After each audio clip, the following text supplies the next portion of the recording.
Bonjour à toutes et à tous et bienvenue dans cette nouvelle vidéo dans laquelle nous allons découvrir ensemble une méthode qui va nous permettre de déterminer un ensemble de nombres premiers.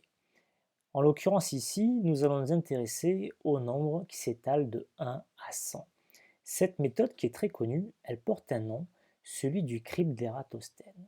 Alors Ératosthène, qui était-ce? Eh bien, c'était un mathématicien grec également connu pour ses travaux en astronomie, en géographie, mais aussi en philosophie. Ératosthène est né en 276 avant Jésus-Christ à Cyrène, qui se situe dans l'actuelle Libye, et il sera décédé 82 ans plus tard à Alexandrie, en Égypte. Désormais, penchons-nous sur sa fameuse méthode de détermination. Comment déterminer la liste des nombres premiers qui vont de 1 à 100? Première étape, lister tous ces nombres. Vous les avez ici dans le tableau. Nous allons nous intéresser au premier d'entre eux qui est le nombre 1. 1, par définition, ce n'est pas un nombre premier. Nous pouvons donc le barrer. Et oui, rappelez-vous de la définition d'un nombre premier. C'est un nombre nécessairement plus grand ou égal à 2 et qui est divisible que par 1 et par lui-même. Ainsi, 2 sera le premier nombre premier.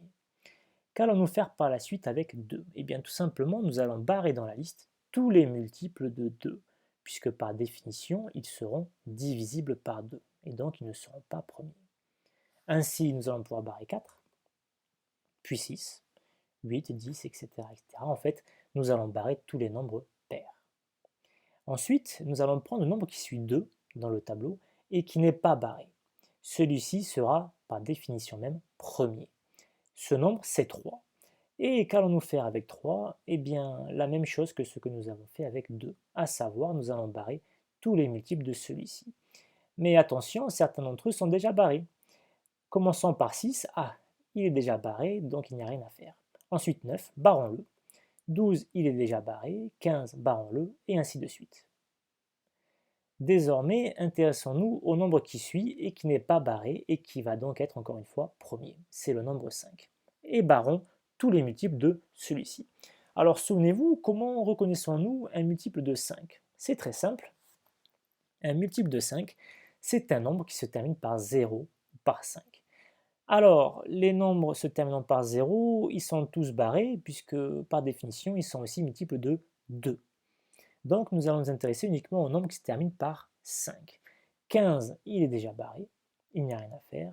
25, nous pouvons barrer. 35 également, et ainsi de suite. Nous pouvons barrer tous les nombres de cette colonne centrale. Prenons ensuite le nombre qui n'est pas barré, qui est le 7, et barrons tous les multiples de celui-ci qui ne sont pas déjà barrés. Alors là, ce n'est pas bien difficile, il n'y en a que 3, 49, 77 et 91. Nous pourrions continuer ainsi de suite, sauf que cela ne sert à rien puisque tous les nombres qui sont à barrer le sont déjà. Et voilà, vous avez à l'écran la liste des nombres premiers qui vont de 1 à 100. Ils sont au nombre de 25.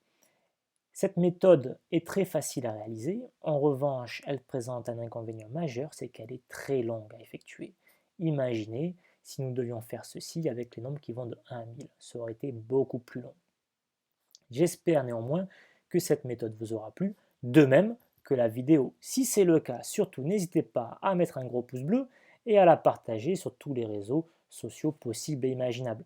Pensez surtout à vous abonner et à activer les notifications afin d'être tenu informé des dernières nouveautés en temps réel. Je compte sur vous et vous dis à très vite sur ma chaîne pour de nouvelles aventures mathématiques.